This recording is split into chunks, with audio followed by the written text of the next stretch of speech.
And in this case, a world-class storyteller, Kevin Costner.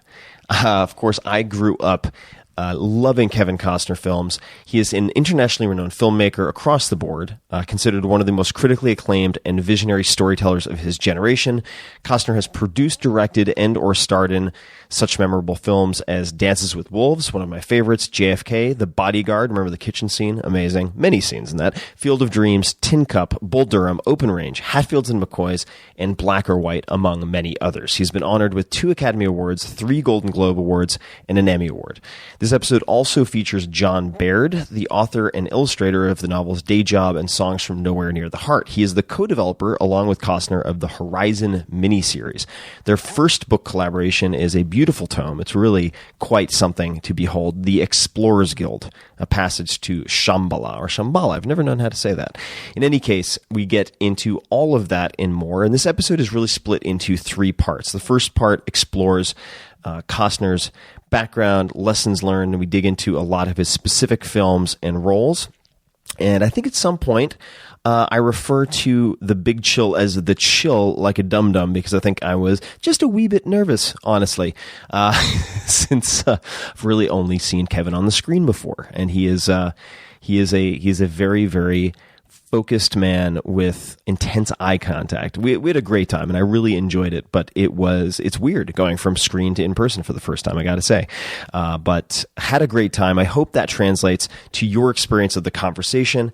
We had it at his home, and we touch on a lot. The first, like I said, is his background, the history. Then we get into his current projects, including the book project, among many others. And then we do the rapid fire questions that many of you are already familiar with, and those are always fun. And that's what we wrap up with. Kevin has an opportunity to get into some stories that I don't think he's really told anywhere else, and had a blast. You can say hi to him on Twitter, and he doesn't use social much, but I'm going to encourage him because he makes a couple of requests of the audience, and I'm going to point you guys to Twitter. So there are some opportunities, requests that come up here. At Modern West on Twitter. At Modern West is Kevin Costner. And please enjoy this long and broad conversation with Kevin Costner. Kevin, welcome to the show. Thanks. I really appreciate you having me out here. This is a beautiful spot you have. I guess we're outside of Santa Barbara. Yeah. And this is one of my favorite parts of the world. But you did not start out here, did you? I mean, where were you born? I was born in Linwood, California, lived in Compton in 1955 and was there for about 6-7 years, and then ended up actually moving up in this general area here between Ojai and Santa Paula. Lived on a single street, went to a one-room schoolhouse. How many students were in that schoolhouse? I don't know. It was like, I think the first through the 6th grade. So I don't know. There could have been 60 of us. I'm not sure. Maybe not even that many. How did going to such a small school or growing up in that way impact you? I mean, do you think? Well, I didn't for very long. I actually didn't like it because because of that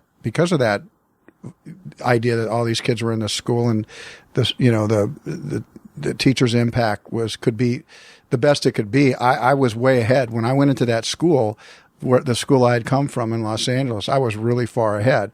And my parents picked up on that really quick. And since I was such a rascal, they thought, man, he's not doing anything. I was smart enough to keep my mouth shut about being way up on this stuff. But they moved me right out of that school really quickly back into, I think, a parochial school, which is, they don't mess around, as you know. And so your parents were concerned that you, since you were further ahead, would kind of sit on your hands and coast through it?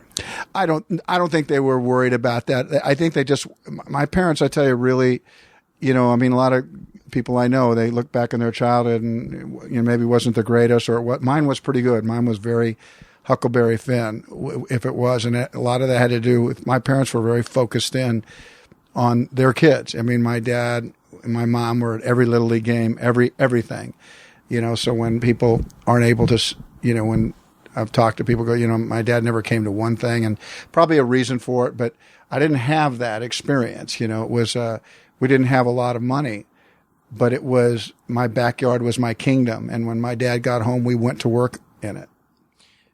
And I read, and I don't know if this is true, that you were raised Baptist. Is that true? Yeah. How did that sort of affect the lens through which you viewed the world, or now viewed the world? Good question. I tell you, it obviously affected it.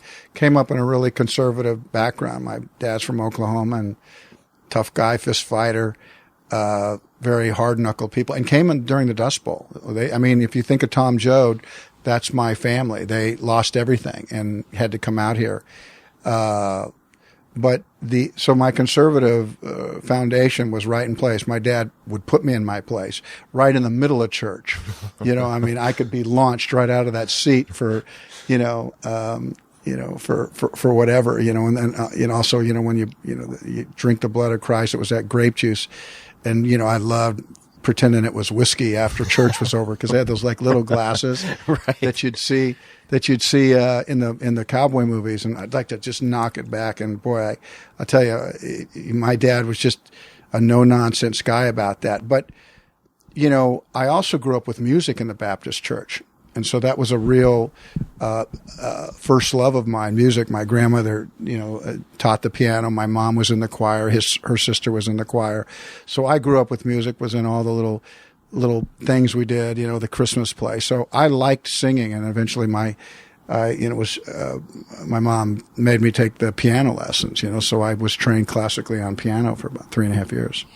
Did you always maintain that practice of music, or is it something you've only revisited? I revisited. I revisited in my 20s, because I tell you, I was always staring out the window, and I was taught to be I was taught by a teacher that wanted to train a concert pianist. So there was no boogie woogie. There was no, it was all, the closest thing I got to rock was Greensleeves. Everything else was the classics. And my mom, being in a conservative background, she goes, no, that's what the teacher wants. You don't step outside that line. And so after about 3.5 years of staring out the windows, watching everybody play ball, which is what I do, I'm a sports guy. My mom really got tired of feeling that she had pinned me down to that chair. And she said to me, you're going to be really sorry you gave this up. Because I was pretty good. I was able to transpose anything. So I really could. If they would have let me play a little rock song and some little girl would have sat next to me, I probably never would have given it up. But, no one wanted to sit next to me playing Mozart. So the music came out of the church. I'd say my conservative outlook came in it. It also probably what clouded me. I was a late learner on things because I would adopt my parents' point of view. What was talked about at that kitchen table was mine. Vietnam was going on. If you were against the war, you were bad. If you had long hair, you were bad. My brother went into Marines. So if somebody hated the Marines, I hated them. Now I was like 13 or 14. And so as I was moving into high school, I wasn't very evolved in a sense. There's nobody who would say, no, just because somebody has long hair doesn't mean they're dumb, doesn't mean they're anti-establishment, anti-America. But in fact, that's what I saw. And I had to really fight a long time to grab onto my own ability to look at the world in a more gray way. Was there any experience or person who comes to mind early on who helped you develop that? No, but I can remember really being behind the curve a few times, because my parents would say, hey, look, you got to be able to speak your mind, in these circles, whatever you need to do. You got to, but what I found was I was speaking my parents' mind, and I was not coming off very well in a way. I was militant about things I didn't even know about. And I began to sense that I didn't have a bigger view. I had their view. And, it hasn't hurt me in my life to have a conservative view, but I'm not my eyes, the scales came off my eyes a long time ago about things. So I'm going to jump around chronologically a little bit, but before we jump beyond high school, so in high school, you were 5'2", is that right? Well, I was a sophomore. I was 16 years old, and the reason I can say that is because, when you get your license, the first thing people want to do is look at it, especially the girls, right? They want to look at your picture. And, of course, I handed my picture over, and then there it is, 87 pounds, 5'2", 16 years old. I was looking below the wheel of my Datsun pickup when I drove. I was itty bitty. I began to, grow in my senior year and grow into college, but I wasn't not a senior. I wasn't 5'2", but it was kind of humiliating after about the fourth or fifth girl said, "Hey, look at that. That's really cute, 5'2". And I took my license out. I never let anybody look at it again. Were you athletic? You mentioned the playing ball, before you hit your growth spurt. So while I played a lot, and I played till I had to come home when those street lights came on, and of course I didn't. And here come my father, dressed almost like I am right now, in blue jeans and blue shirt. He was a lineman for Edison, and when they were faded jeans, it wasn't because they were designer jeans; they were faded because they just got washed a billion zillion times. And he was as handsome as Paul Newman, I got to tell you. And he'd come looking for me, and I'd see that finger, man, and I'd be running across the street trying to get around him to get home. I just couldn't keep certain things in my head, And you mean by that the sports? Or? I couldn't keep track of it. I was like any kid. Oh, God. Keeping track of look, time. when you see those street lights come on, you come home. Yeah. So, or when I'd go build a fort, you bring my tools back, right. Or when you take your sports stuff out, you don't leave your ball out, Right. The hammer, the saw would be left at the fort, but my dad would go down to where I'm building the fort, and back came the saw, and it was all rusty. Mm-hmm. And he'd look at me, and I was thinking, man, I'm a bit of a fuck up. I don't get it right. It's like, I know to bring it back, but I'm having so much fun. I was a classic 10-year-old, 12-year-old. Just, you have so much fun, you almost can't think of the consequences. Well, I think that a lot of adults then spend the rest of their lives trying to recapture that feeling in a way, right? Well, Mark Twain said it. He said, look, if a man lived his life correctly, he's never forgotten his childhood. He's never given it up. When you were 5'2", you said 87 pounds? Yeah. Wow, that is small. Did you, were you kind of a rough and tumble kid? Did you get picked on a lot? Yeah, I was really rough and tumble. I remember they asked me to go out for the wrestling team because I could get the varsity letter, right? You get a varsity letter. And I said, no, I'm going to be a basketball player, because I'd always dreamed of, doing the layups with, to the Hawaii 5-0 theme, because that's what I saw when I was a little kid. I was a good athlete, but I said, no, I'm going to be that. And they go, well, you're not going to make the varsity, at 5'2". They go, you could wrestle at 96 pounds, right? Get your varsity letter. And I thought, I don't want that. But they go, well, just go try. So I went out and wrestled the one kid that was 96. I just threw him all over the place. Just ragdolled him. I just, I didn't get him in any classic wrestling. I got him in a headlock and he whined.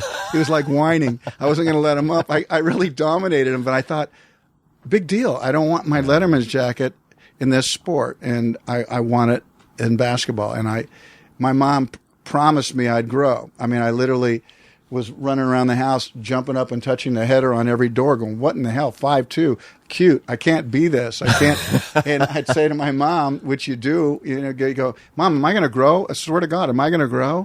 And she goes, I promise you, you're going to.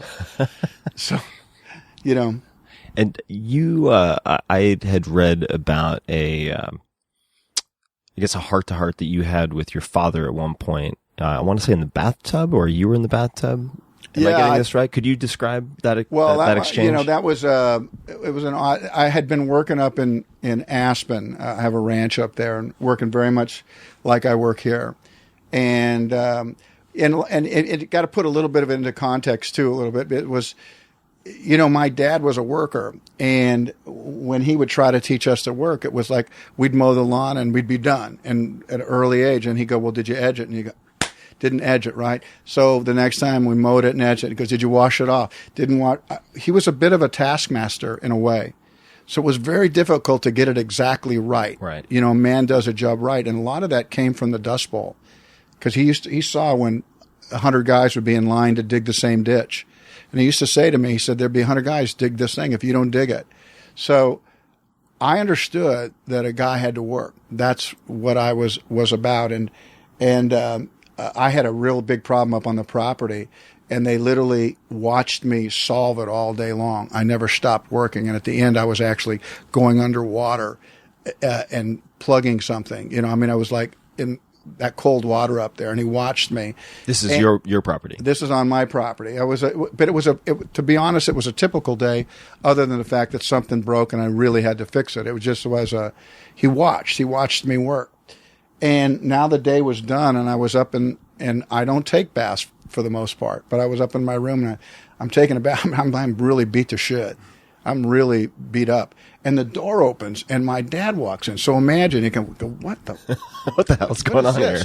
And he walks in, and I'm in the bathtub, and I don't know I'm not going to sink down, but I'm thinking maybe I don't know what it is. And and kind of like a dog who can't find a place to stand, he kind of walks a little bit in a circle and finally puts his arm on the hearth or up on the mantle. And I say that because when I designed this house, I always wanted a fireplace in the bathroom. Yeah. I always wanted to get out and sounds amazing and have the fireplace in the mantle. So he had us on the mantle, and so I'm like looking at him, yeah. And he starts to talk to me. He says, when you were young, you had all the things you wanted, right? I go, yeah, of course I did. He goes, and you never felt like there was anything we didn't provide, money. He started going down this trail of did we have enough? And he looked at me.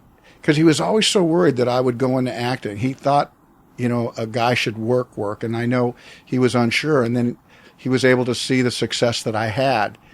And so I wonder if he was thinking at some point, I hope I never derailed you. But nevertheless, he's going down this path. You had what you wanted. Your mom and I did the best we could. And he looked at me and he said, I never took a chance in my life. And I was almost in my own Field of Dreams moment, and it's like there was like some tears coming down. He goes, I hope, he goes, I came out of that goddamn fucking Dust Bowl, and when I got a job, Kevin, I didn't want to lose it. I was going to hold on to that because I knew there'd always be food on the table, and I said there was. I mean, and there was a really kind of just an amazing moment. My dad sitting there going, and I'd long since been able to take care of myself. I didn't need gas money from him when I'd go visit him. And it was just I don't know if you ever had a moment like that, but I had that. And I didn't want him to tear up. He'd given me everything that he could give me. And it was just one of those moments. And, I won't, I'll always remember that. They just want to know that they did right by you. Mm-hmm. Do you, as a father yourself, has that mentality carried over to you as well? Are you ever? Well, I probably talk to my kids a little bit more than he talked to me, and I probably maybe even a little bit easier on them than he was on me. Man, he was tapping me on the shoulder in the morning and said, "Here we go. We're going to work." I don't really do that to mine. I let them see me work. They can come work side by side, but I don't know who's right. I don't know if he's right. I don't know if I'm right. You don't know till the end. I do know that early on my dad thought, you're lazy. He'd say that to me. You're lazy. You're not going to. And I work more than anybody I know. And maybe I have that in my head. It's not uncommon for me when I come out with the guys that are working on the property. I'm here before they are, and I work with them all day right next to them. In fact, the ones who don't even speak English go, "Is he going to be here all day?" and the other ones go, "I think so." And then later on they go, "I thought he was in the movies." Maybe he doesn't need to do that. And somebody says, "Hey, Hefe, he likes it. He likes to be out here." So, my own children. I tell my children that I love them every day. That's what I tell them. But I tell them they're special every day. But I always finish that sentence with, it doesn't make you better. Okay? It doesn't make you better being special, because people out there, their sons or daughters, they're special. You can feel special yourself. But even if you do something that the world acknowledges, you got to really relax, because it doesn't make you better than anybody. Mm-hmm. And I need, what they need to learn in life is different than what I do. I never was in a limousine until I was 28 years old. They've ridden in limousines, going with us wherever we go since they were, in diapers. So their lessons are going to be different. And part of what I anticipate for them is to be able to share their good luck. Mm-hmm. How are they going to share their good luck? How are they going to have a sense of balance? There's no book on that, but it's something I think about it and work at every day. So I have a friend who's also on the podcast named Chris Sacca, very, very successful venture capitalist. And when he was growing up, and he does this with his kids now, his parents would put him through what he called the sweet and sour summers. So he would have some fun experience that his parents would expose him to, but then the sour was they would be required to go do not a thankless job, but a hard manual job, like cleaning, I'm making this up, like oil refinery equipment with some taskmaster that dad or mom had decided that for them to spend time with, to give them both perspectives.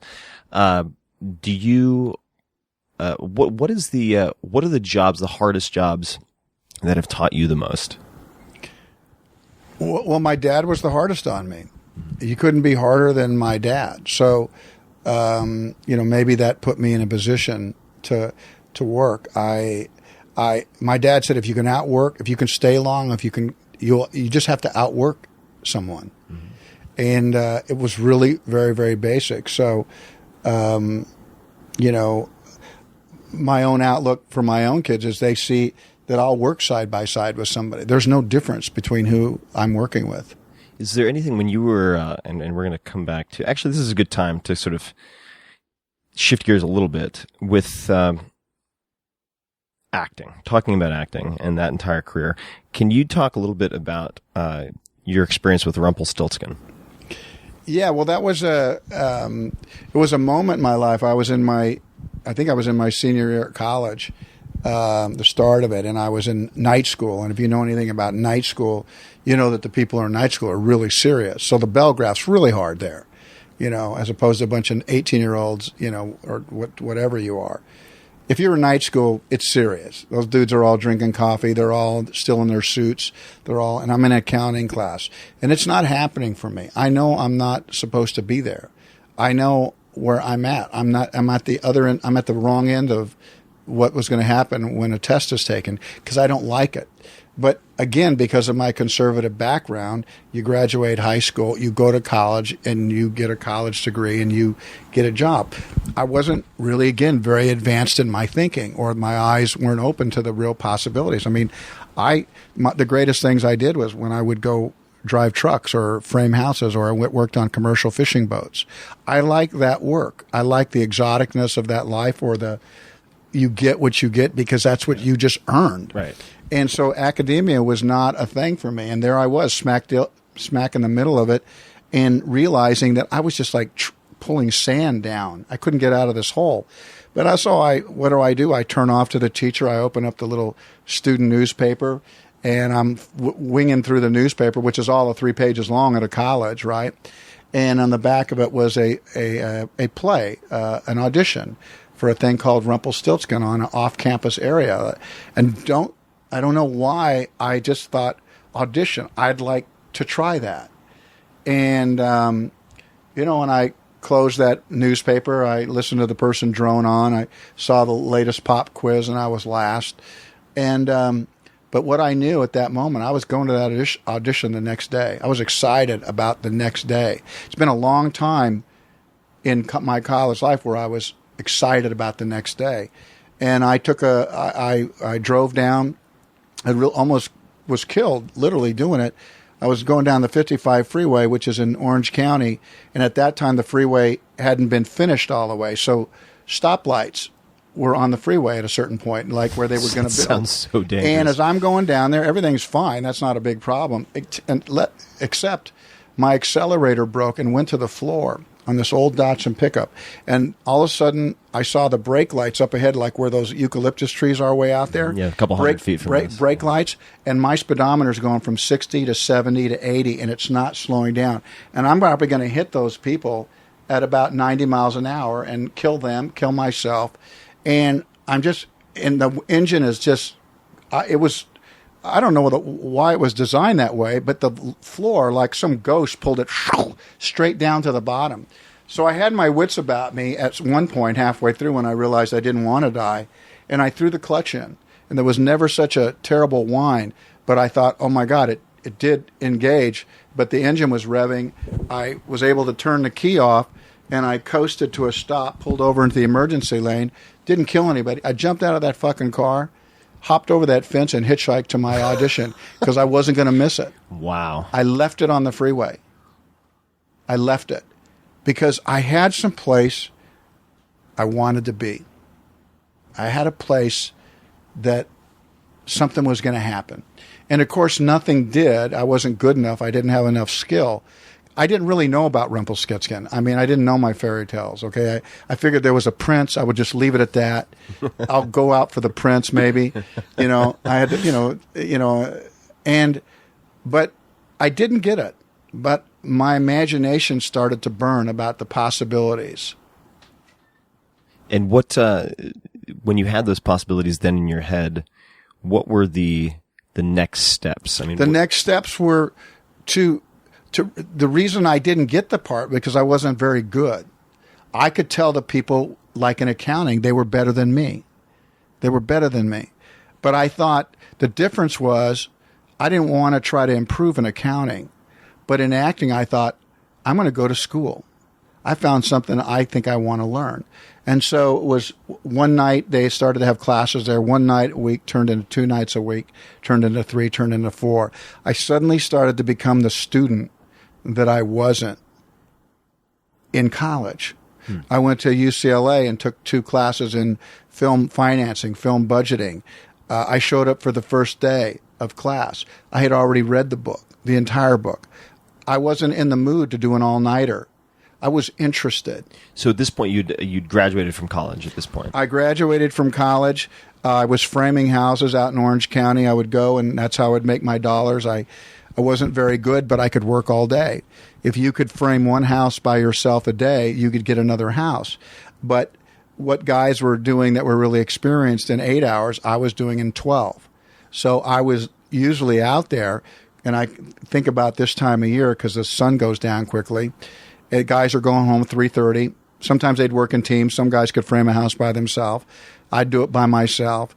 But I wasn't finished at 3:30. I wasn't finished at 5. And I had that pickup truck, the same one almost killed me. I'd have the lights out, and I would frame with the lights on until I was done so I could get a house the next day. And the classes, you took the classes during the day? Or were no, those at night. Those are at night. And then I would go at night.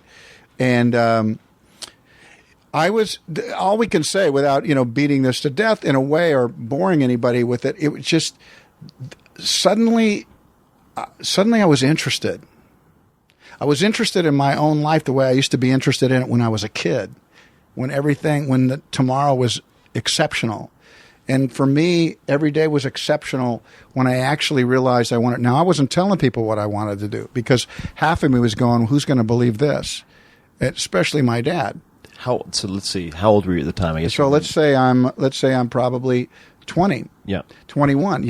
And in my mind, I thought, why? How come at 21 I don't know what I want to be? There's this kind of thing. I thought I was actually getting old. I don't know what I want to do. Seemed like everybody else did. I didn't have anybody to tell me to relax. Just keep moving. You're doing fine. A lot of what I got was, what are you going to do? Yeah. And so I just, like the rat in the maze going after the cheese, I just kept going to class, kept going. I was going to graduate with a degree that I didn't care. I did care about the acting, and I started to fall in love with something. Didn't know if I was going to be able to make a living at it, but I finally got rid of the whispers in my head, which was, what are you going to be? And I thought, it's none of your business. I'm going to be what I want to be. I finally shook loose of, I guess, my parents. I mean, this is not a session about therapy, but I finally got rid of the whispers. It didn't matter. I somehow figured out if I didn't make myself happy, I would never be happy. If I didn't pursue what was whispering to me, I would absolutely be a failure. I would absolutely be an unhappy person. And believe me, when I could articulate that, which maybe many people could, I couldn't. But when I articulated that I didn't care anymore what anybody thought about what I did, except me, all the weight of the world came off my shoulders and everything became possible.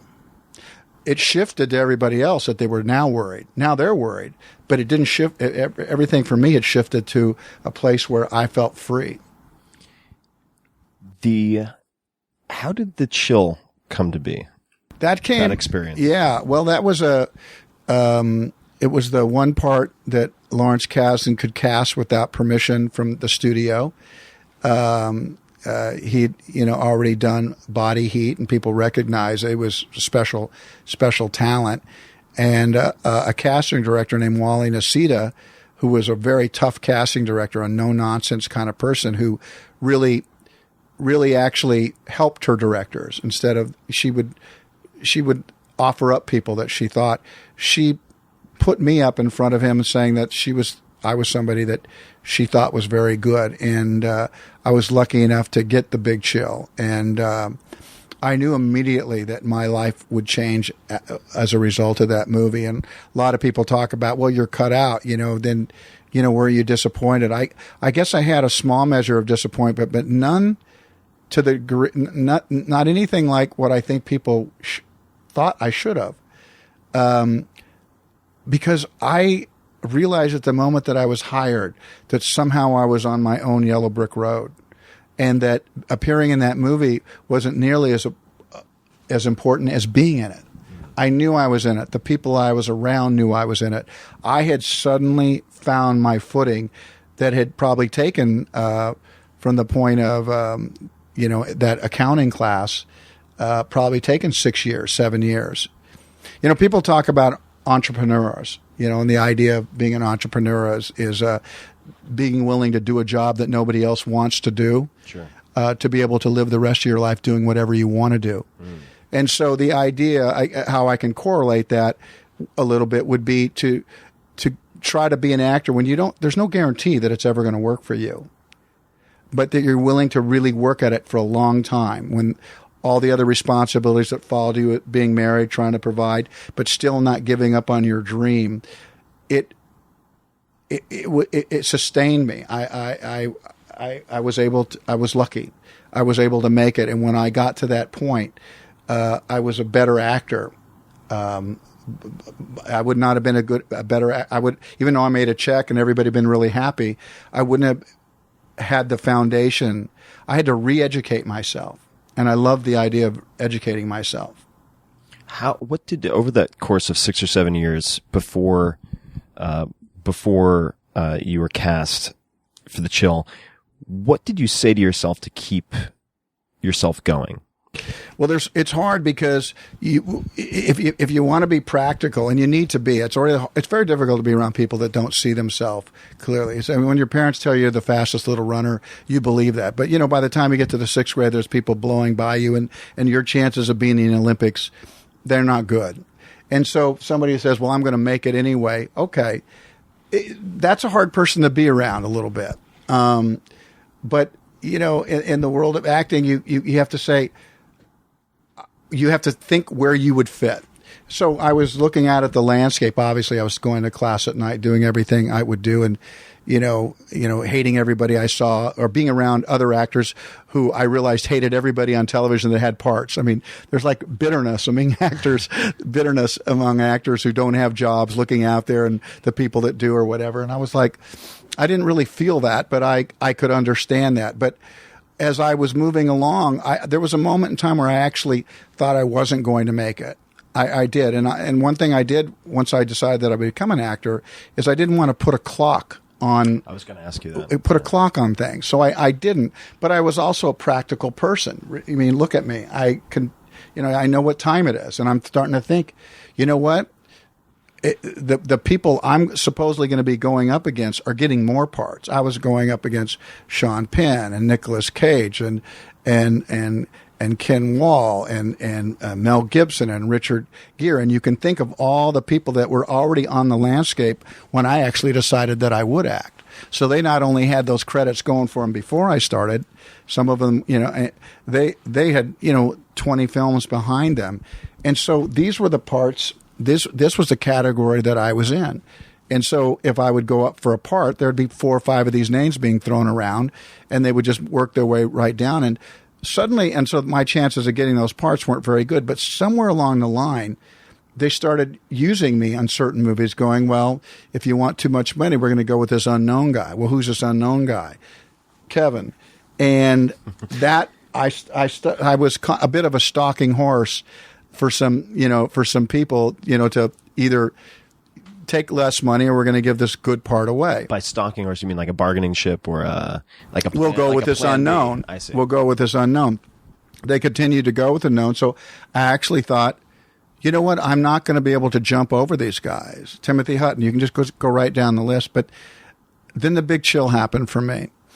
And, I was working as a stage manager at Raleigh Studios and for 3 years, and I would be taking cable and working late at night. And I didn't tell a lot of people that I acted because nobody wants to be around a pining actor. So I just didn't say it.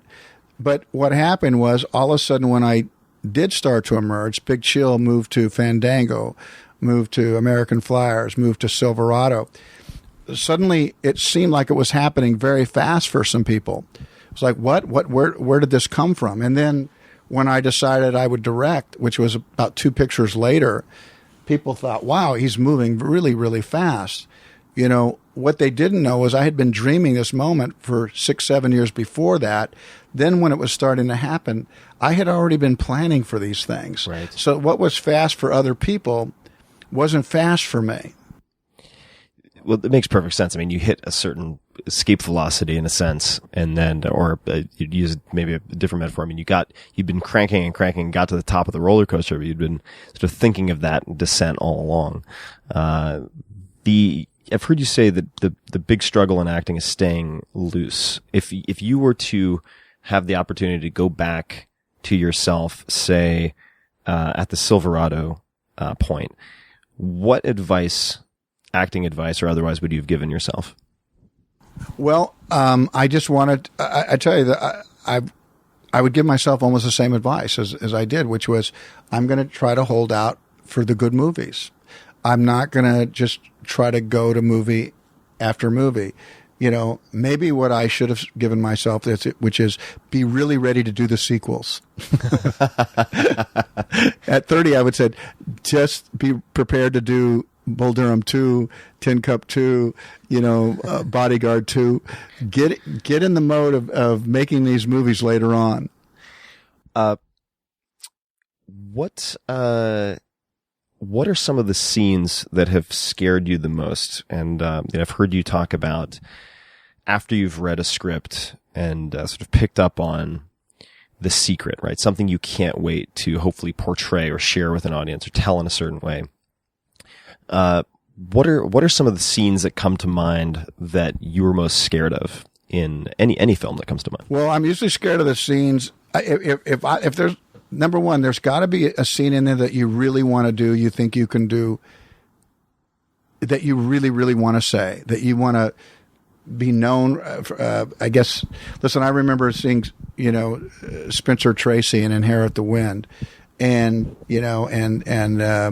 and watching Gregory Peck and To Kill a Mockingbird stand up. There's your father's walk. You know what I mean? And I thought to myself, I loved McQueen and I loved Newman, and they were minimalist, and so I understood how to work with a lot of economy. I knew I would do westerns, but I was never afraid of language either. So I wasn't, I remember, I'd read a lot about McQueen and something. It's like just always ripping lines out, didn't, have any elongated anything. It was just not going to happen.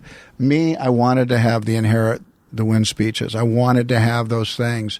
And I've been able to have 4 or 5 of those in my career. Had one with Black or White in the courtroom. The problem is when you see them written so well, the thing in Bull Durham, I believe, is that you realize you're also the person that can mess them up, right? You're also the person that can take a big whiff at something that was so great. And so I usually know when I'm onto something, which is when I'm a little bit afraid of it. Go, wow, I could mess this up. And I put myself there, a lot of times in my life, and I've often asked myself, why have I tried so hard to be in a place where I could fail so badly in front of so many? And, I have, gone to bed at night knowing the next day I have to deliver. And if I don't, everybody else is going to know. I'm recalling a commencement speech that was given by one of my favorite writers, Neil Gaiman, an amazing fiction writer. And it's called Make Good Art. But at one point he says, when you feel like, and I'm paraphrasing here, you're walking down the street naked, extremely uncomfortable about what you're about to say, then you might just be getting it right. Along those lines. When you're tackling a scene, like the I Believe, say in Bill Durham, how do you prepare for that? How do you practice beforehand, or how do you? Well, I never thought that I did that scene as well as it could have been done. The writing there was so great. I just did the best I could, and I had a great director in Ron Shelton, and launched me in another movie called Tin Cup. But how do you prepare? Like, let's take the scene in JFK. Which was about 11 pages long. It was a really intense thing, and I started on that probably a month and a half, 2 months before we ever started filming. I'm really slow. I can memorize, I think, as well as anybody, but I can't perform with memory. I have to perform when I actually own the words, and I can do them in any state. And so to do that, I know that I have to get off book, which is a term for, I don't need the script anymore. I do that before every movie. I'm off book. I don't trust myself to learn lines the week of, the night of. I just don't do it. And it's kind of anal, but for me, it makes me more prepared to step through what I call a window of opportunity if one presents itself on the set that day. A lot of people, they go, no, I'll just wing it. I like being fresh. I like being, open to the spontaneity. I would never trust the work that I do to that. And I would never, I couldn't do that to a movie I was working on. I wouldn't trust myself.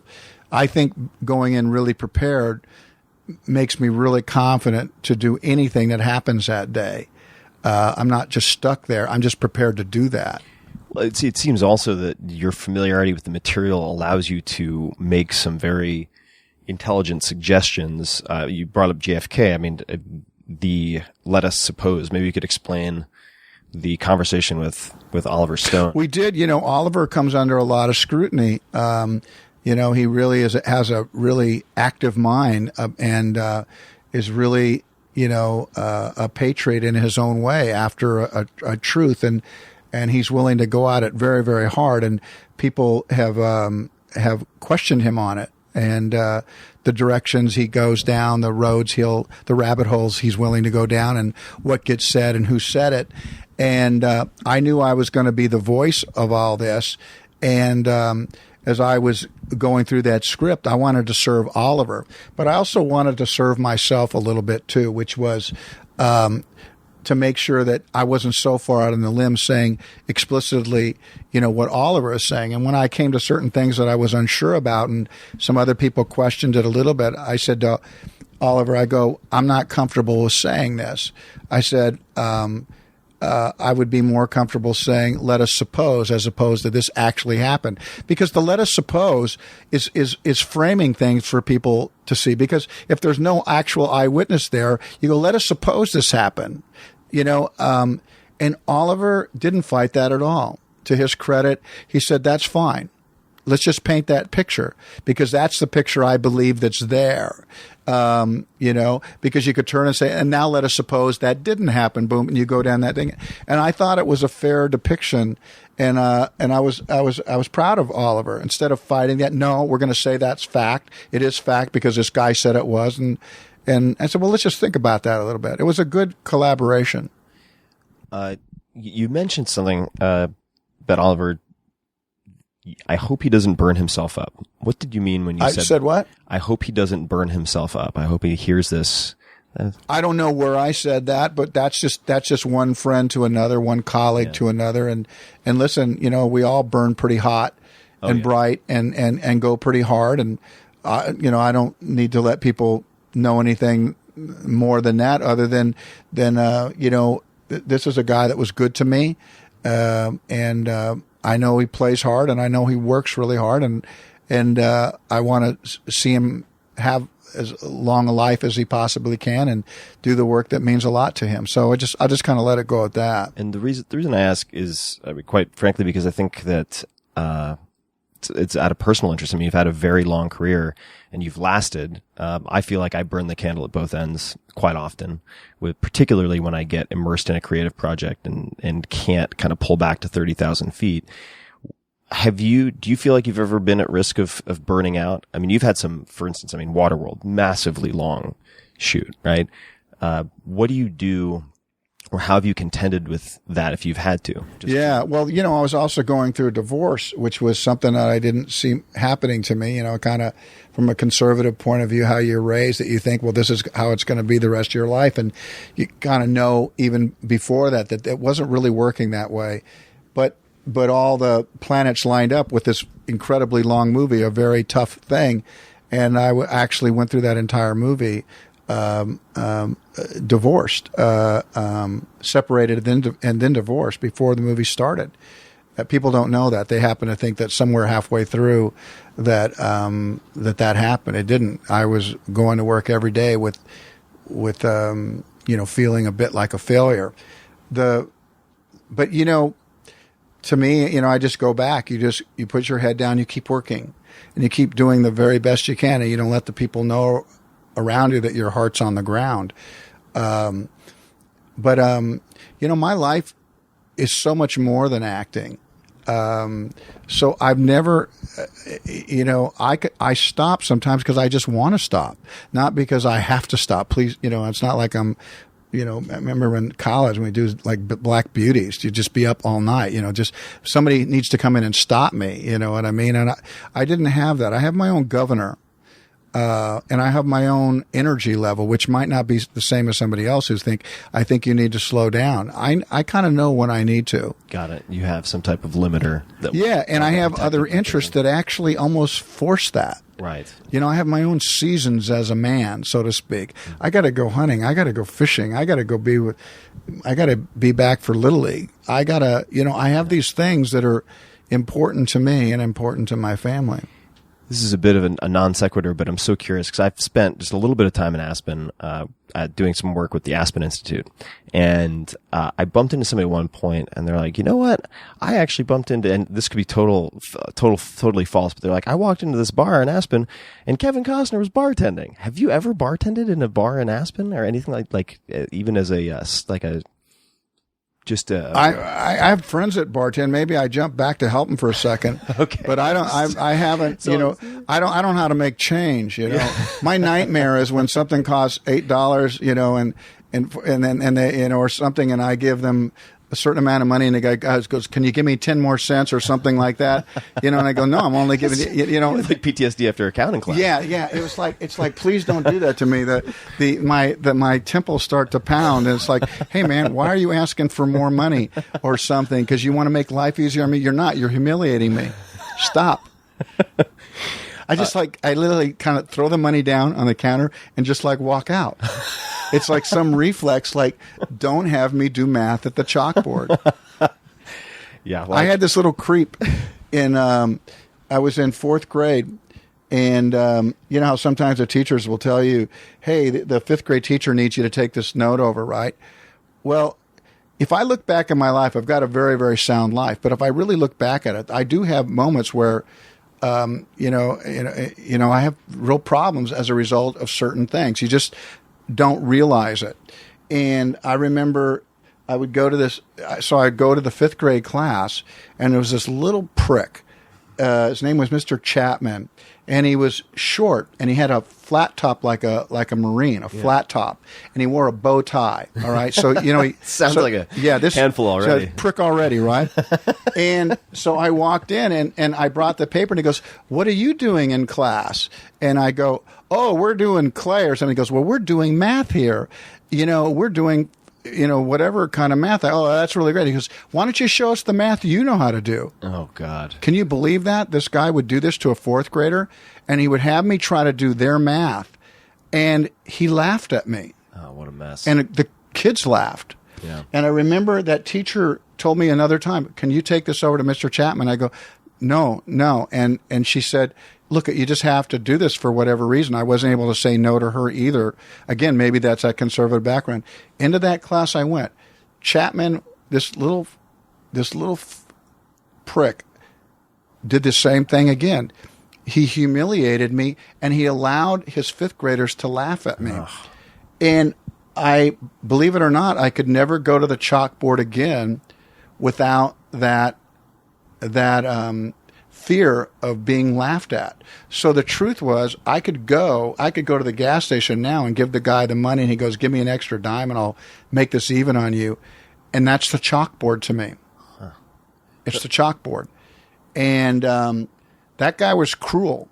That guy shouldn't have been a teacher. Somebody should have jerked him on his ass and said, "You don't talk to anybody like that. You don't humiliate anybody, let alone a kid lower grade coming into your class just to give you something."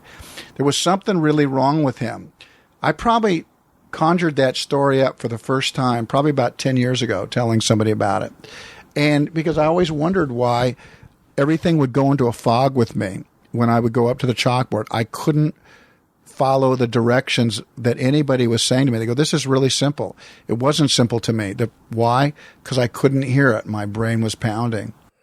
That's horrible. I mean, it's incredible how that sounds very sadistic. It's wrong, I mean, I've got this life, where I have this fame, worldwide fame. Somebody's listening, probably going, "Jesus Christ, this, we're all bruised in this world. Yeah. We've all been kind of, that wasn't, not the kind of abusive home. Thank God, it wasn't, somebody said, "Hey, gee, Kev, that's pretty mild." I would agree with you. But nevertheless, you realize if you take that and see how it affected me, and then maybe add on heaps of the stuff that happens to other children, my God, we really can ruin people. And it could just be an off-the-cuff remark. I mean, I remember my mom, for instance, at one point was in a music class, I think it was, singing, and the teacher said, "Yeah, you should just stop singing." Or it was some off-the-cuff remark. Maybe that teacher was just having a bad day, whatever it was. But my mom has carried that throughout her entire life. Exactly. That she can't sing or she shouldn't sing. And I had a similar experience with a math teacher in high school. Just was constantly kind of heckled or needled in this class. And so my choice of college was partly determined by where I wouldn't have a math requirement. Right. No, I tell you, and so we understand how we affect people. And that's followed me with my whatever fame I carry around the world, that I know I come into contact with people, and there's a moment that I can have an impact on them. Mm-hmm. It's very with me. How have you learned to contend with, I mean, for instance, and I mean, this is just in my small startup world space, but I'll have people who come up to me, I'm at a urinal, and they'll come up and want to pitch a startup behind my head at a urinal. How have you learned to contend? Because it must be difficult for you to go out to a lot of public places, I would imagine. I go anywhere I want. Okay. I tell you the problem, because I never wanted my kids to be limited. "Oh, Daddy can't go here because Daddy's too famous." I tell you where I can't go very well is to the bars, because there's alcohol. When there's alcohol, people get loose. They get too free. They say things, and under the guise of it or whatever, and a girl will say something, and somebody will say. So that's not a good place for me, to be honest. And I'm not a drinker, so it's not really a loss for me. The other place that's more difficult is like Disneyland, where people think you're part of the ride. But I go to both places regardless, because if my friends are there, I'll go, mm-hmm. and I'll make sure that my kids go to Disneyland. I have determined to not let fame affect them. So you mentioned you have many different interests. One I'd like to touch on before we talk about some more recent projects is directing, and specifically Dances with Wolves, which is one of my favorite movies of all time. As a side note, but could you describe how that got started and your interactions with Michael Blake? Yeah, you mean the story of it being written, the whole thing? Well, specifically, what I was thinking of is sort of how Dances with Wolves started up on a wall. Oh, yeah. Well, Michael, and we've lost Michael. Michael passed away. Michael was a real total child of the 60s. He was on the newspaper staff. He was against the establishment. He was with Jane Fonda. Just imagine everything. Berkeley, the long hair, the whole thing. But Michael was really after the truth. But then Michael got to a point where he wanted, as we moved into the 70s and, wanted to write screenplays, wanted to write books. He did write books, but he really wanted to write screenplays. And that's how we met. And in a little downtown off the L.A. River near the Coors, the Coors plant used to be down there, and there was this chemical plant, and that's where Michael slept. And we met, and there was an acting group that none of us had to pay any money, and it was a very eclectic group of people, a lot of rock and roll people, a lot of screenwriters, people wanted to direct, people wanted to produce, and so we could all do what we wanted to do every night, which was act, and which was hear our own writing. And at one point, the Big Chill thing happened, and I started to emerge. So I was the one person in the group that started to emerge, and things started to go well for me. And so I was quickly dragging along my friends, if I could, get them interviews, and Michael was one of those. And I got Michael 8 or 9 interviews that I could never get when I was struggling, and every one of them went south. Every one of them, I'd get a phone call. Michael insulted us. Michael told us we don't know what we're doing. You don't know good writing. And so those calls were getting very difficult for me because I was trying to help him. And pretty soon some of the people I was sending him to were actually as good a friend to me as he was. And so now he insulted them. And so I was losing patience with him and losing patience with him really putting down Hollywood and everything and putting this down. And somewhere along the line, I mean, I'm shortchanging this because I don't want to bore the audience, but he really crossed the line with me and said something about some people and about this. And I kind of was letting him know, Mike, maybe the writing's not good enough right now. I just get this. And then he said one more thing. And the next thing you know, I had my hands on him and I had him up against the wall. He had really crossed a line with me.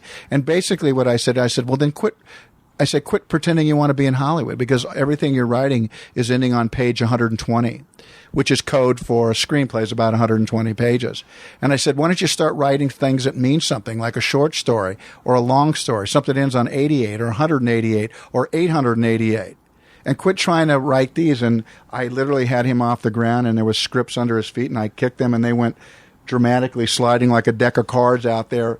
And now I let him down. And I said, why don't you quit pretending this thing you want to be and you actually hate. I thought really our relationship was over there because I'd put my hands on him, and that would be hard for me to come back from. And, but Michael 3 weeks later says to me, typical writer, goes, I don't have any place to live. And so I said, well, all right, come live at our house. And he started, and every night I would come, he goes, I'm writing something. And he goes, you want to hear it? And I go, no. And every night he goes, I'm writing. Can I read what I said? No. Why did you say no? Because I was sick of him. I'd almost beat him up. Yeah. And so now I'm having to look at him, have cereal in my house and everything in the morning and at night. And I got one spare bedroom of a house I bought. And my wife's even beginning to wonder about him. And she's saying to me after 2 months, hey, he's down there reading to our kids in his underwear. So my kids are like 5 years old. They can't understand this story he's reading. And I said, Michael's fine. There's nothing going on down. She goes, well, I'm not so fine with it after about 2 months. So I say, Mike, you're going to have to go finally. So Mike goes and spends a little bit of time at another one of my friends for about 3 weeks, and now he's done. And he gives me this manuscript, and I said, he goes, I hope you read it. I go, I'm not sure I'm going to. I was pissed at this guy, but I'm also a softie, right? I let him live with me. And I just didn't want anything to do with him for a while. He was bugged me so much. And so he split. He went down to Bisbee, Arizona, and worked at a Chinese restaurant, washing dishes at night and then killing raccoons in the day at this ranch. And he would call me up and say, "Did you read my thing?" I said, no. And this went on for about 3 weeks. Then I get a letter. He goes, "I'm cold." And I said, "Ugh." And so I'd send him down sleeping bags and some Coleman stoves. I sent him some stuff. And he goes, "Did you read my thing?" I go, "No."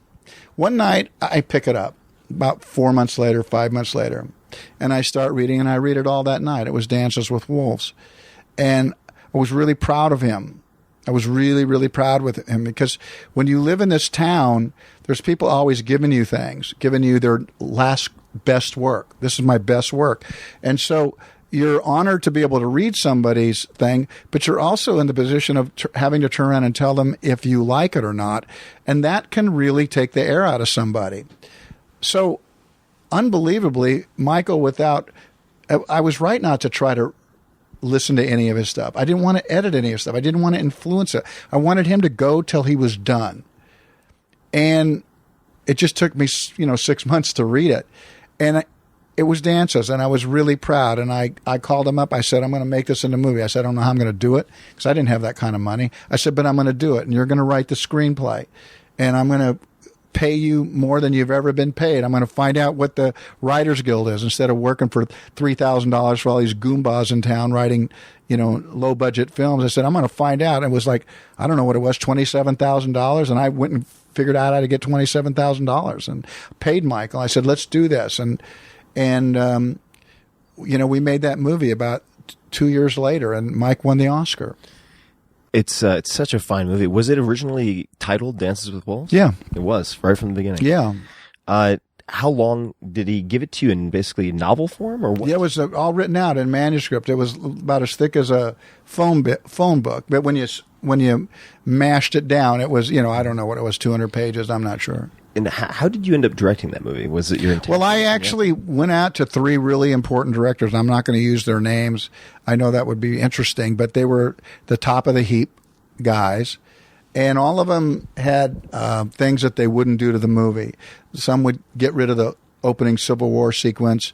Some thought it was just too long. Somebody thought that probably it shouldn't be a white girl, that seemed like a cliche. And I said, well, it really wasn't on the frontier. What people were traded. There was a lot of that going on. And so once I got past them, I thought to myself, I think I should direct this. And I'll probably, going back to earlier in our discussion where you talked about were you ever afraid, I really had a good script. I knew it. I worked with Mike. In fact, Mike said, man, he didn't have a lot of fun working with me on the script. He said it was like having to clap because I made him rewrite himself till we got it right. Because I would look at him and I said, well, look, you're either going to write it or I'm going to do it. I think you should do it. Because Mike never rewrote himself after that, and he never had another produced screenplay. But so that was his only produced screenplay? Own produced screenplay. And I was not hard, but I knew when it was working in my mind, and when I didn't think it was working, I knew we had to fix that. And it just came back to either you're going to do it or I'm going to do it. And I said, I think you'd be wise if you did it. Then you would always be able to say, it's yours. And he did. And, that's how that happened. What mistakes did you make early on directing, if any come to mind? Or what lessons learned? I think I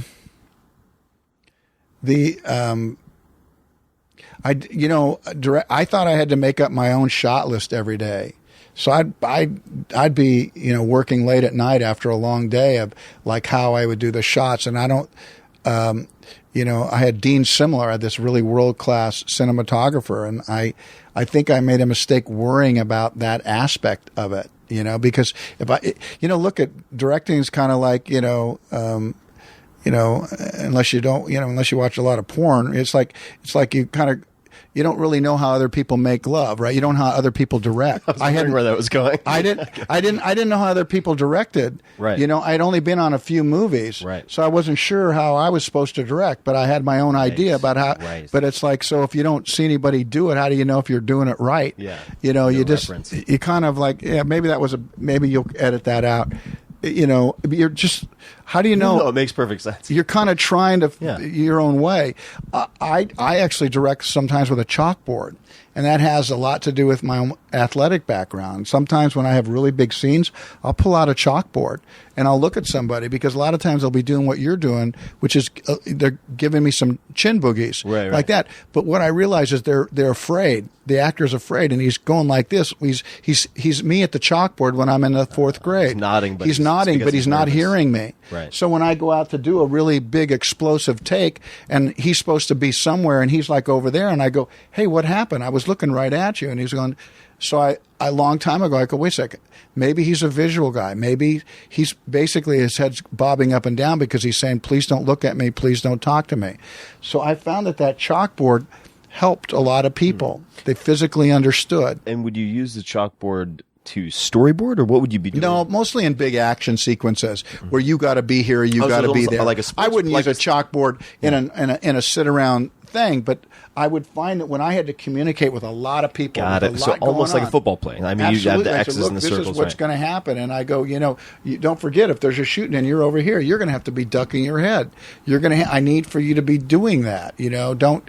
And so it's like that. I think I compensated for how I learn with other people. So you have. I mean, there was other mistakes. I think when I finally when we kill the one Native American, the Pawnee, in the finally in the river, they're chasing him down the river. I think I wouldn't have gotten such a circle around him. I think I would have just had them look and then pour in on him. There was a moment though where they were glad they caught him. I just felt like the circle was too much. It was just too perfect. I just thought there was this kind of thing where he realized he couldn't run anymore. They look, and then they just descend on him. So I look at that and I think that was a mistake. I shouldn't have done that. Such a great movie. I was really struck by it. I only saw Dances with Wolves for the first time a few years ago. I was becoming very interested in the Lakota Sioux and looking at a lot of sort of Native American heritage and mythology and whatnot. But anyway, I mean, that movie was different than a lot of movies in the sense that was a journey movie. It wasn't a plot movie. It's like, how are we going to rob the bank? Well, you get your crew, you get your plan, and then something starts to go wrong with your plan, and it was you didn't know where the movie was going, and I think people were able to just go for the ride. Oh, well, just the entire transformation of the protagonist throughout the movie. You don't need the extra kudos, but it had a real impact on me. So thank you for helping to put that out into the world. You have so many different interests, like you mentioned. You have the longstanding interest in music. You have obviously the acting and the directing. Very manually literate. I mean, you know how to work with your hands, framing houses, etc. And I'm holding here in my left hand, this is the Explorers Guild, and this is sort of a book after my own heart in a way. This is a thick tome, but why writing and why the Explorers Guild? How did this come together? Well, it came together. It's not how it wasn't on my agenda to do this. As I go through my life, I'm always really open to meeting people, and since there was a writer. And a couple of his friends wanted to meet me, and I was told that he was very, very talented, but that they wanted to meet me at some point and talk about some story ideas that they might have had. And I had a level of trust in the person that told me they were good and that kind of thing. And I like, my mind's always open to things. So, we met not with the idea that we were going to write a book. I was going to listen to what they had to say. And, that person was Jon Baird. And, we met at the Four Seasons. Actually, Jon's, John's with us. I mean, you were nice enough to invite him in and let him be part of this. Of course. Hey guys, thanks for letting me crash. Yeah. Although, I think I can be a more effective salesperson sometimes when I'm out of the picture. But thanks for having me anyway. Of course. No, I'm just so curious how something of this magnitude manifests. Yeah, because so I'd just love to hear you expand on what happened at the meeting and then what followed after that. Well, he came in and kind of had this idea that I couldn't get my arms around really what he was saying. And, a lot of that. Yeah. There was a thing, anybody has hard sometimes on a cold meeting to get traction, and John was having trouble getting traction. And, but it turns out he was, in his favor, the story he was talking about was pretty elaborate. Mm-hmm. But so it was like, how do you do that really, really quickly? And I couldn't get my arms around it. I said, why don't we talk the following week? You come up to Santa Barbara. We won't be in the Four Seasons. We'll be in my backyard.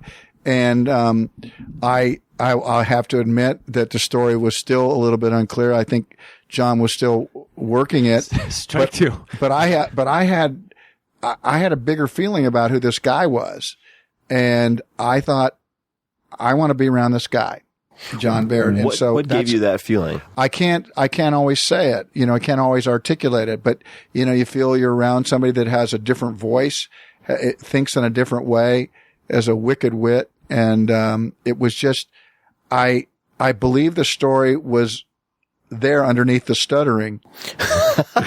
So John, maybe you can tell me, because obviously there are two sides to this story, right? It's kind of like the Rashomon of the birthing of a book. So why did you want to meet Kevin? Well, I'd like to tell you that we had some really well worked out plan, and it was just a question of communicating it to him. I think we had a general idea of a secret society of explorers. We thought that this would be a gateway to just innumerable stories. And we were presenting it as a kind of throwback to that classic epic adventure storytelling. And, given an opportunity to meet with someone of Kevin's stature, of course we wouldn't say no, but the fact is, he has, what we discover is he's sort of a fan of those same old classic stories that we actually love.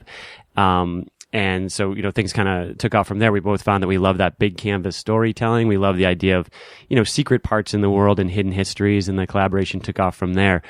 But I think that, he is not mischaracterizing our first couple of meetings at all. And it had less, I think, to do with being starstruck and more just, this is a very anti-Hollywood story. We didn't have an end game. We didn't have even a format that we liked. I had a couple of sketches, a couple of storylines, a couple ideas. Right, it wasn't Aliens meets Die Hard, or I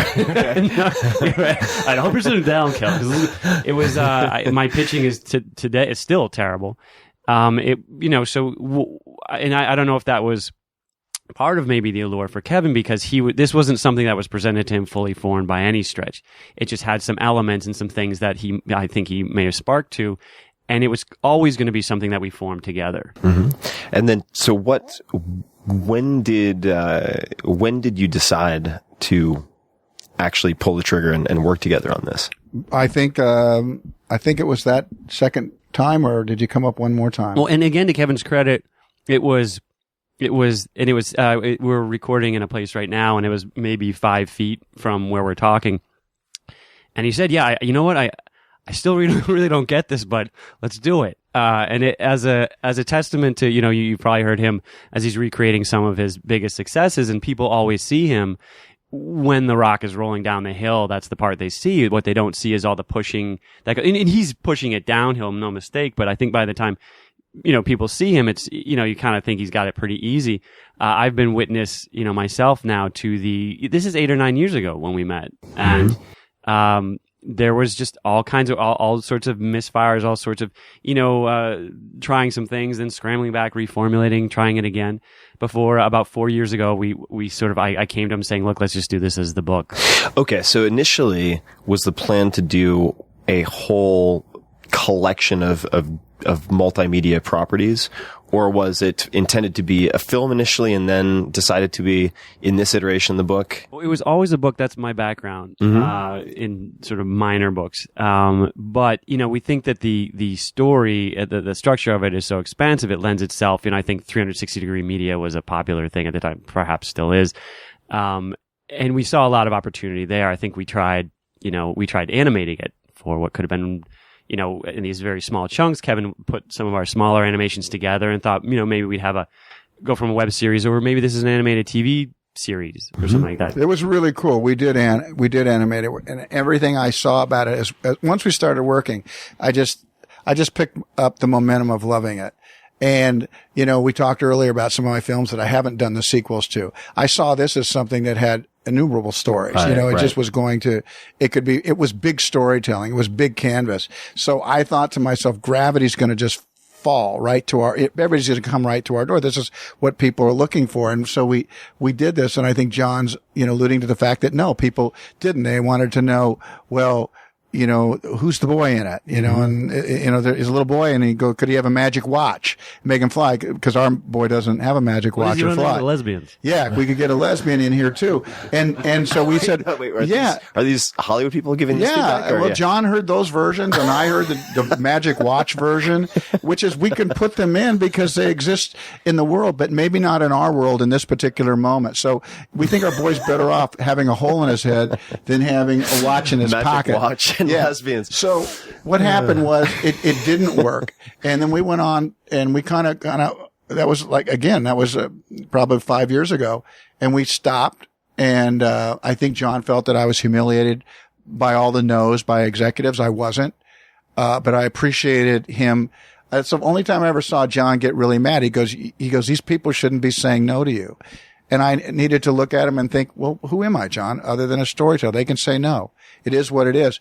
But I loved his defensiveness for me, but we stayed the course. We went off and wrote a Western together, and John came back and said, I'm going to write the book because that's my background. And I said, go, man, go.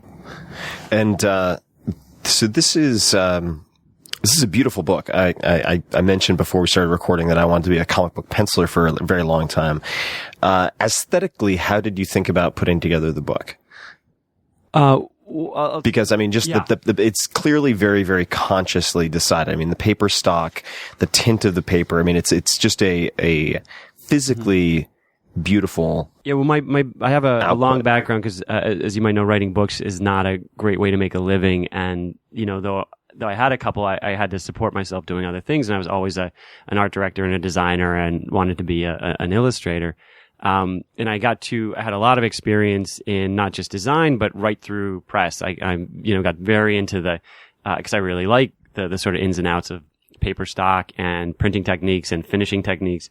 So the two things I had done before this, though they didn't find much of an audience, they were same thing, very carefully done. Each page was, well thought through, and this always was going to have a graphic element in it.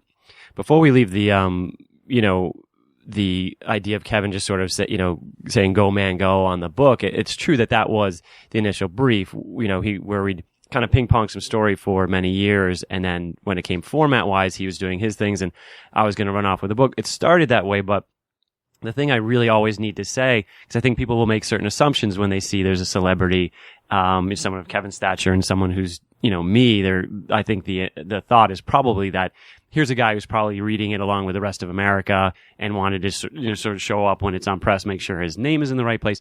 This was really, he may have started in more of a backseat role on it because this was a book and not a film and because it was something I brought to him. But as pages started coming in, it was very natural for him just to slip into it like he has, on any other project. And I mean, it started in a general way, kind of shaping it like you would bounce material, but then he's bringing characters and storylines and dialogue, and then he's, page by page with me, always making time, knocking these out, getting through it. And at a certain point, it was no longer something that was mine that he was giving input on. This was ours, and we were collaborating on it. What would a jam session look like? In other words, to organize those inputs and try to synthesize it? This is something I've always been fascinated by because I've never had a writing partner, which I quite frankly envy a lot. And I've come to know a lot of comedy writers who work in film, and they're almost always at least a pair.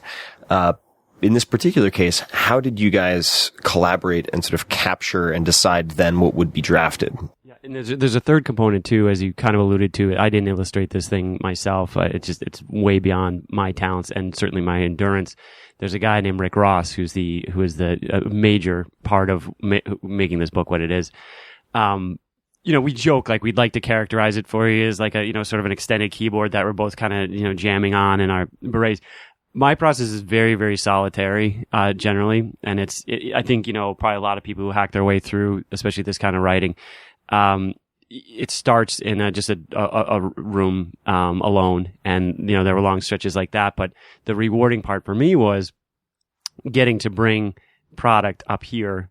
Kevin, I think it has a little more of a kinetic type of process where, I think it's the actorly directorial sort of mindset where he envisions sort of living in these people, and he can sort of from character to character, and he knows how certain people would act and how certain people wouldn't. He knows where he wants things to lead and how best to get there.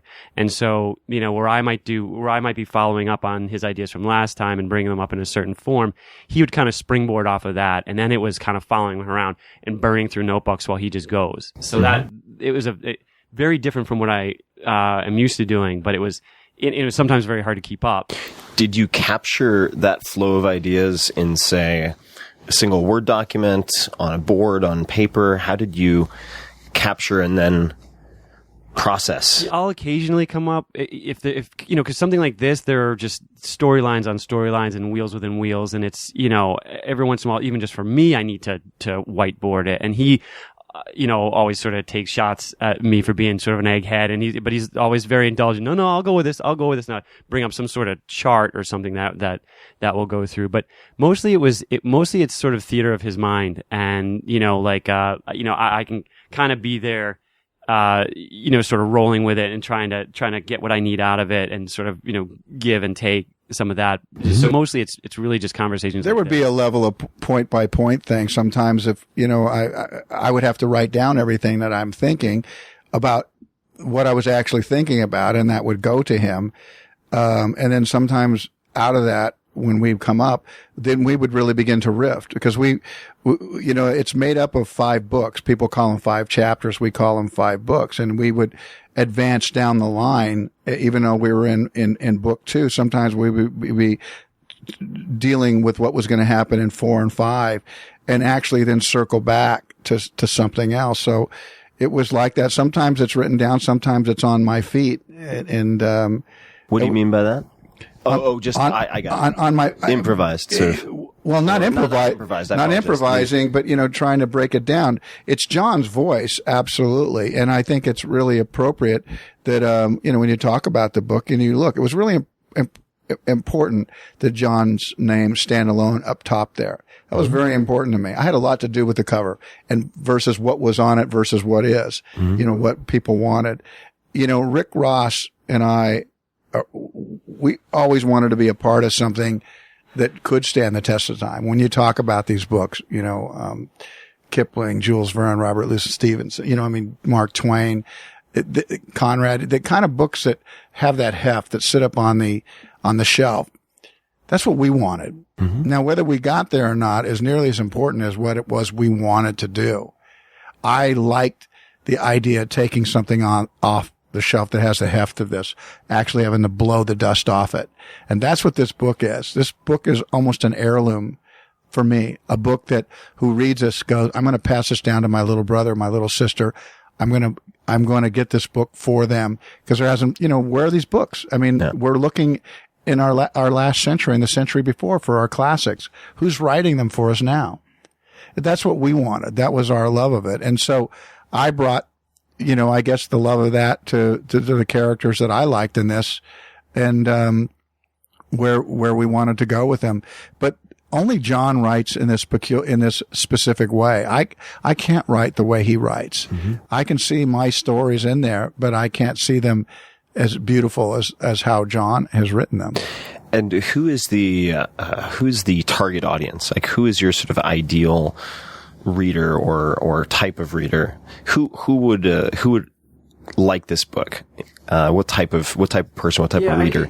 I think we're not always the best equipped. I think, I'm sure our marketing gang at Simon & Schuster at Atria Books, who've been really excellent partners too, might have a real good spiel for you on the demo for this. But when you were writing it, who was in your... I think that's exactly it. I think when we were, like anything, and especially when you're talking about 4 years of just, there's not going to be any feedback from the world while you're doing it. You really have to be doing it to please yourself. And that was, I think one of the things that set me loose most was Kevin saying, look, ultimately, we're not going to judge the success of this by units sold or where it goes in the world, if it makes a big movie or not. Don't worry about the movie. Don't worry about all that stuff.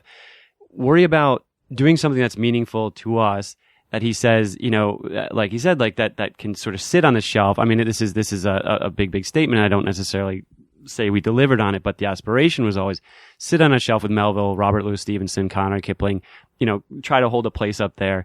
And if we feel like we're at least trying for that, and we feel like we're being honest to the ideas that we have and true to that, we're going to reach, maybe not everybody, but the people we do reach, those 10%ers who feel it and who are going to feel like this was really written for me. I've been waiting for something like this and it hasn't been in the market. That's going to be our success. Yeah, you can quantify, you can actually put an age. Okay, a 12-year-old. A 12-year-old who's pretty, really wants to get with it, who loves reading. But 6-year-olds are going to become 12-year-olds. So when we were also doing the book, there was a notion of, well, can we simplify the language? Can we, I don't want to use the word dumb it down, but there's I don't know how else to explain it. What do you mean simplify it? Yeah. This is how we want to talk. Because when you think something's going to travel through time, people are going to find it. Yeah. And they find it when they're appropriate. Look at when you make Bull Durham or you make Tin Cup, there's R to it. Okay. So the 12-year-old can't see it, but when he's going to see it. Right. So there's something about trying to be true. The problem that we deal with, I think, in the world artistically is that everybody's got this little meter on their shoulder. It's something like go faster, or somebody's like, a pace. It's going too slow. When we decided that we were going to make a book, we weren't going to have anybody tell us how to do it other than how we felt about it. And we felt that this could become perhaps a classic in our own time. So this is not maybe directly related, but for you, Kevin, after all of the accolades, the awards, the box office success, how do you continue to develop yourself as an artist? How do you think about that? I just move towards the things that interest me. And if I get really interested, if I'm not doing a movie and I'm really interested in Little League, I'm going to do Little League with my kids in the spring, and I'll be really interested. I move towards the things and towards the people that interest me. And story usually has a bit of a attachment to almost all of those things. The poetry of telling a story. What, Jon, for you, what type of, fiction or nonfiction writers, have most influenced your thinking about storytelling? I think we mentioned a few of the canon. When we talk about sort of more recent comparables, we, just generally to kind of put this in a framework for people, go to Raiders of the Lost Ark. But what we're really doing is drawing from the same well that those guys drew from, which is, that specific was probably more the H. Rider Haggard books, the King Solomon's Mine, the Alan Quartermain Mysteries. But so for me, they're the Treasure Island, Moby Dick, like all these classics filtered through, kind of Thomas Pynchon. You'll see that kind of layering and sort of creeping into a surrealism toward the end that I always, dug in him. But I think there's a reason that those stories of Conrad and Kipling stay evergreen, and they may be thought of now as kind of required reading. But I think our idea was there's a reason why these stories still thrill us today. And if we can, as Kev says, well, more metaphorically blow a little of the dust off it and bring it to a new audience, we felt that there was that would succeed. There's also just, parenthetically, when you mentioned the graphics, that was another decision too of, I think, because what you'll see when you open it is it's a little bit of a hybrid between a traditional novel and not just an illustrated novel, but a paneled sort of graphic novel. Mm-hmm. And that put, sort of, I think it was a little more of a problem than we would have anticipated, just with the gatekeepers of. I heard a lot of, it's kind of between two chairs was a phrase that pecked at me for a while. Was it heads between two chairs? This kind of lands between two chairs. The idea is, are we going to put it in the graphic fiction? Yeah, I was the first one to say, huh? I know. But which I know. I mean, there are a lot of knee-jerk things. People's job is you got to classify it one way or the other, and something that's difficult to classify is usually like thanks, but no thanks. Well, it's a very anachronistic element of old school publishing, right? Where they think in terms of a retail store and not a search algorithm, where it's like and word of mouth. And you think like, it's my feeling was if we put it in front of somebody, they're gonna get it or they're not. And there are people who will stumble when it's going from a straight paragraph into paneled graphics, who are not going to get it. I feel like after the third or fourth time, though. The idea was always that the graphics weren't going to be ancillary. There weren't going to be something you could skip. The story would go right through them. I wanted the art to be really integrated in a way that you don't see in a lot of places. But I also wanted our story to have a lot of heft when it went right to the text. So yeah, it's a bit of an odd duck. I mean, we neither fish nor fowl. We heard a lot of that, and we're like, you know what? We think when people see it, they're going to get it, and that was more. I always remember the joy of when I have one of those books, Treasure Island, that I could see in the middle of that book that there was pictures. Yeah. You'd see the glossy pages. I wanted to get to them. Yeah. I did. And I somehow knew in my heart that I wasn't supposed to just go to them. Exactly. It's not like the centerfold of Playboy. Let's just get right to it. Yeah. But, and you had to earn your way. But I was always, maybe this was the jock part of me, but I was always like, I wish there'd be more pictures. Because that always let you really imagine the duel on the beach, with what those guys had cutlasses and they were going to go and who was going to win. And there was something about that. And so, I kind of wanted more. I wanted, more of that. And I think, but the reality was when you came to those pictures, often you just stopped. Mm-hmm. And looked at it. You just stopped. And here it's not that same experience. You can stop and enjoy, but the story is going to travel through those pictures. Mm-hmm. So it's not just that you're feasting on it, although the drawing of Rick is that spectacular, I think. But really the pictures are, you're still in the middle of the story.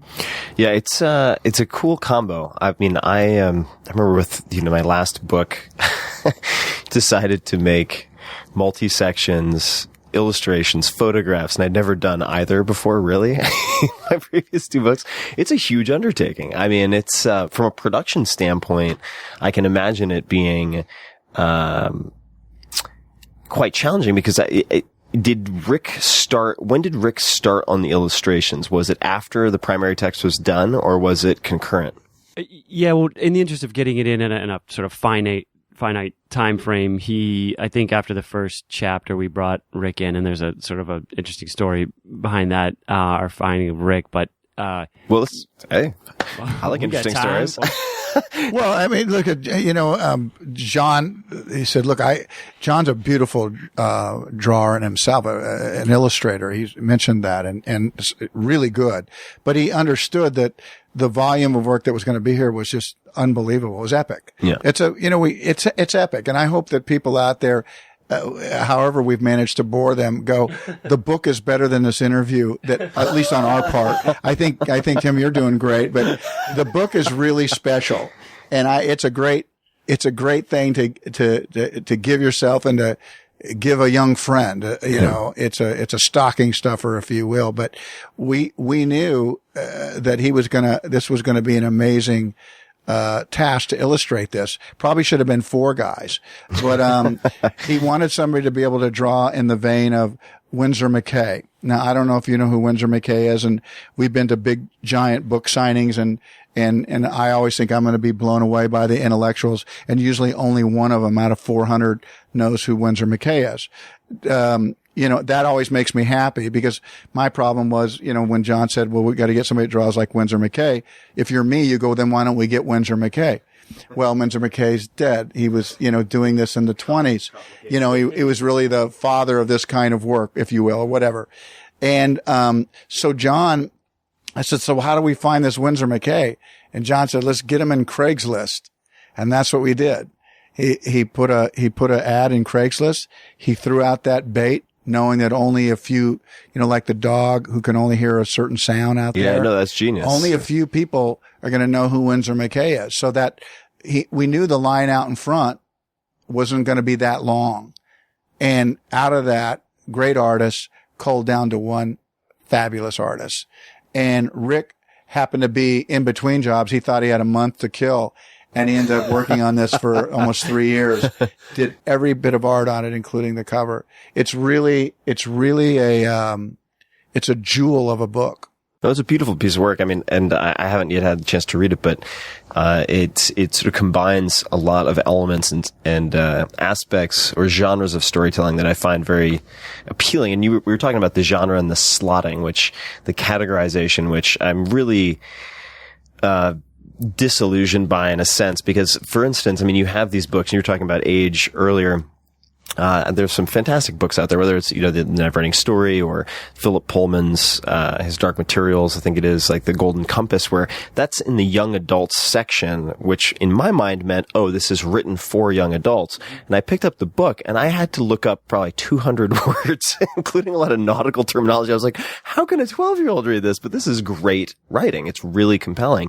And I think the fact of the matter is that if you put something out there that is truthful in so much as it's what you wanted to write, that younger readers will rise to the challenge. If it's That's right. There's no ceiling on who's going to be able to enjoy you don't have to dumb it down. Yeah. So I'm very excited to dig in. I assume people can find this everywhere in terms of Amazon. I think so. bookstores. Barnes and Noble, Amazon, the usual. And I think and a lot of the independent bookstores, are picking it up. It's selling. And 6 days in, we were able to jump to the, New York Times bestseller, which was a kind of a surreal moment. And really, when you have partners, you're really glad for them. I was really glad for Rick and for Jon to be able to say that one day. I do think these guys you're going to be hearing about Jon into next century. That's what I believe. And I'm really glad that you gave us a chance to talk about this book. Yeah, absolutely. So where can people find this online? I'm going to put all the show notes for those people listening. There'll be links to everything we've discussed, including the book, obviously, in the show notes at 4hourworkweek.com/podcast, all spelled out. But for those people who want to find it on social, on the web, where are the best places for them to look? There is a welcome to the explorersguild.com that is set up by the publisher, and that has links there to not only the places you can buy it online, but also our various sort of social media feeds. I think there are, and I haven't got them memorized. That's okay. Really, we also have our own. We created a website. What's it called? Well, we've got our Facebook thing, our Instagram. What do you say? What do you call our Facebook thing? I don't know. That's the beauty of the internet. But what it is? If you can find it out there, this is like a treasure hunt for everybody listening. Craigslist. But if you find it, you're going to see exactly how we started. We have all our starting materials. Oh, you do? Very cool. And we did our own kind of the making internal of interviews about our own process. So it's almost as long as the book now. Yeah. You see our drawings. We that's cool. We do time lapse drawings. Oh, nice. I love seeing. So if you really want to see how this book came together, I don't even know where my own website is. Well, that's the beauty of the show notes. So folks, I'll provide links to all of that. But Kevin, do you have a few minutes to do just a handful of more sort of rapid fire questions? Yeah. And my lawyer's standing by, and my other lawyer's standing. I have a legion of lawyers, so go ahead, shoot. All right, we have. I'm getting the green flag. Tim's eyes got big for a second, and they just normally don't do that. The good news is my eyes are already kind of fishbowl size, so they start off big. Well, you keep wanting to go outside like me on the piano. It looks fun here. Oh, it's gorgeous outside. So everybody, take a look at the show notes. We will come back to that before we take off. Just a handful of questions here, Kevin, and obviously very much appreciate the time. When you think of the word successful, who is the first person who comes to mind, and why?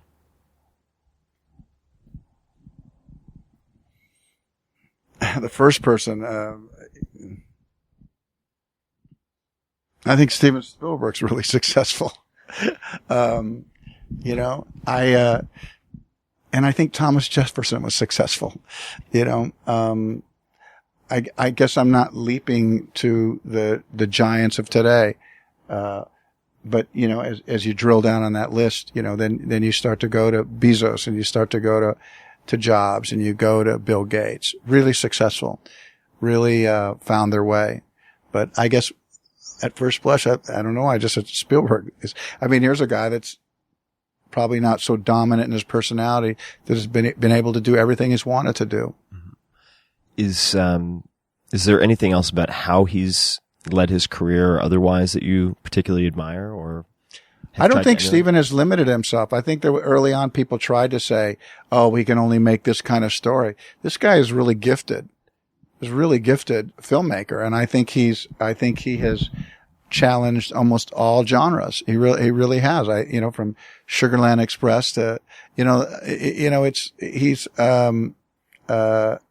I think, to Minority Report and to these different things, besides the obvious ones, that really changed the way people look at film, Jaws and E.T. and Close Encounters were giant movies. And I think that he has really bounced around. I think he's been incredibly successful.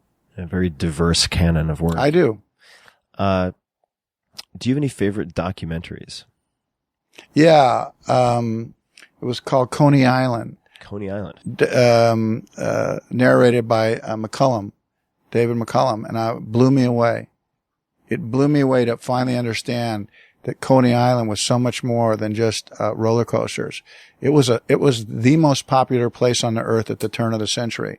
It was bigger than Paris. It was bigger than Chicago, and it was because all the inventors were going there.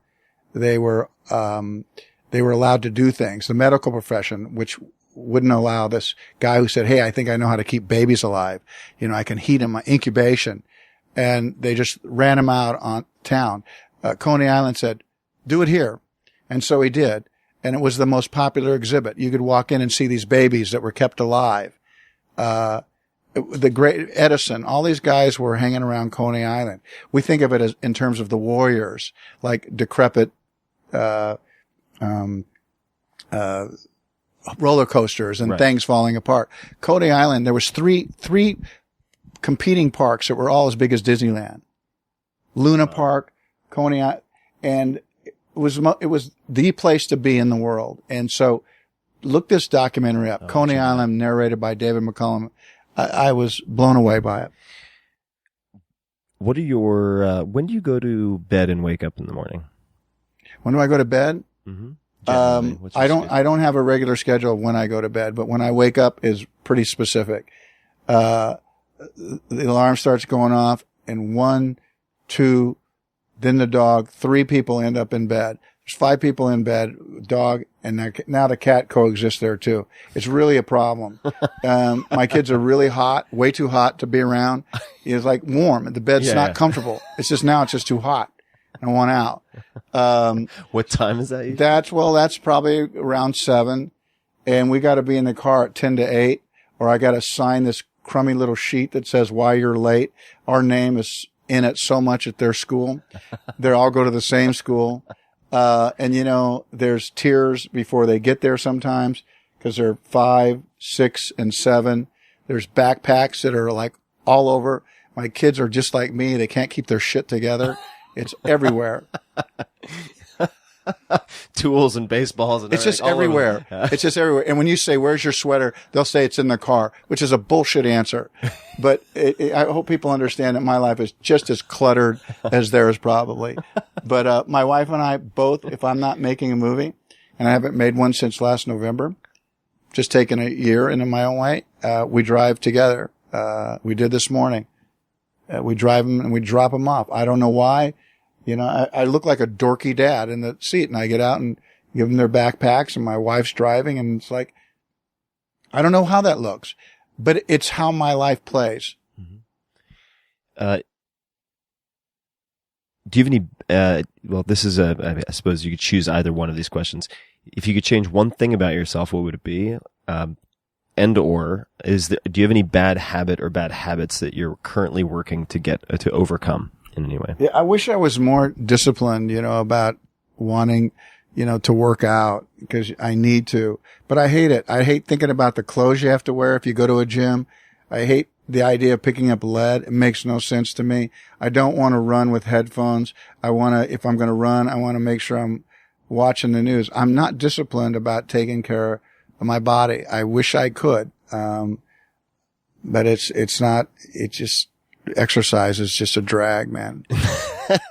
I'll do some thinking on that. I might have some ideas for you. Is it true that you've done all or most of your riding, equestrian work in your movies? Yeah, I've done most of it. I've always had stunt guys in my movies, and they have done some really, really difficult things. But because it's important for me to put the camera as close to the action as possible, I've done most of my riding. But I have been covered by excellent stuntmen. I've had stuntmen make me look faster and make the jump look farther.